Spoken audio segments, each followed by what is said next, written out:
Hello friends, இது என்ன செடின்னு பார்த்தீங்கன்னா வெங்காயம் நட்டுருக்கோங்க. நாங்கள் ஏற்கனவே சின்ன வெங்காயம் நட்டு எடுத்தாச்சு. பட் அதுக்கு விலை கிடைக்கவே இல்லை. கிலோ 10 ரூபாய்க்கு தான் போட்டோம் மார்க்கெட்டில் கொண்டு போய் மொத்தமாக ஒரு 10 சாக்கு.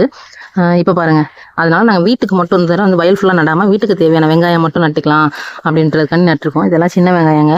இப்போ தான் நட்டு உயிர் பிடிச்சி தலைய ஆரம்பிச்சிருக்கு. இனிமேல் தான் உரம் போட்டு களை எடுக்கணும். பாருங்கள், இந்த அளவுக்கு மட்டும் தான் நாங்கள் நட்டுருக்கோம். அதாவது வீட்டுக்கு தேவையான காய்கறி நடுறோம்னு சொன்னேன் இல்லைங்களா, அதனால எல்லா காயும் கீரைலாம் அந்த ஒரு வயலில் மட்டும் அப்படியே ஃபுல்லாக நட ஆரம்பிச்சிருந்தோம். அதுவும் வெங்காயம், அதெல்லாம் வந்து பல்லாரி வெங்காயம், பெரிய வெங்காயம் விதை வாங்கி அதெல்லாம் நாற்று போட்டு நடுறது, அது பல்லாரி. இது ஃபுல்லாமே வந்து சின்ன வெங்காயம். இதெல்லாம் பார்த்தீங்கன்னா பாலக்கீரை. இங்கே இருக்கிறது பார்த்தீங்கன்னா சிறுக்கீரையும் அந்த சைடு ஃபுல்லாக அரைக்கீரையும் நட்டுருக்கோம். விதை ஒன்று அப்படியே மிங்கிள் ஆயிடுச்சு. இதில் பார்த்தீங்கன்னா கத்திரி செடி, இதெல்லாம் கத்திரி செடி நட்டுருக்கோம். இந்த ஒரு இது ஃபுல்லாமே. அங்கிட்டு பார்த்தீங்கன்னா மிளகா நாற்று கொஞ்சம் நட்டுருக்கோம். அது போக அந்த ஓரத்தில் இருக்கு பாருங்க, அதுதான் வந்து வெண்டைக்காய் செடி. அந்த சைடு இருக்கு. அந்த லாஸ்ட்ல பாத்தீங்கன்னா, இந்த லாஸ்ட்ல பாருங்க, இது ஃபுல்லாமே பாத்தீங்கன்னா மிளகா செடியும் வெண்டைக்காய் செடியும் மட்டும்தான் இப்பதான் நட்டுருப்போம். இதில் பாருங்க, செடியில நினைக்காதீங்க, அது ஃபுல்லா விதை இப்பதான் நட்டுருப்போம்.